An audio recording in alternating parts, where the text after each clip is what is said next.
New Year's gift giving sometimes turns into a balancing act.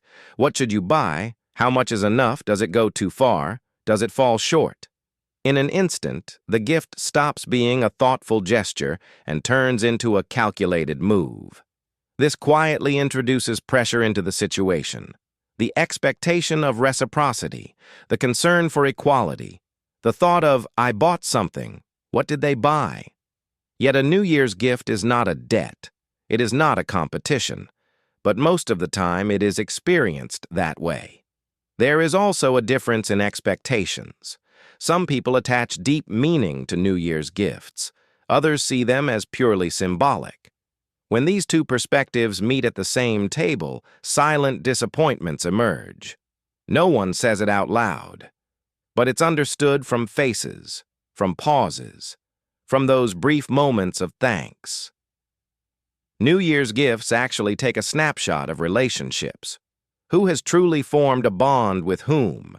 Who is simply fulfilling an obligation becomes clear in those small packages. There is also a part of this that comes from childhood. For many of us, New Year's is a time of first excitements and first surprises. Maybe that's why, as we grow older, we chase the feeling more than the gift itself. But not every New Year is perfect. Sometimes gifts don't turn out as expected. Sometimes there is no gift at all. And that doesn't mean the new year will be a bad one.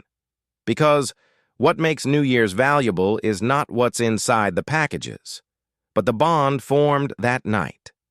The gifts given as you enter a new year are actually a small summary of the year left behind. Who listened how much, who paid how much attention, reveals itself there.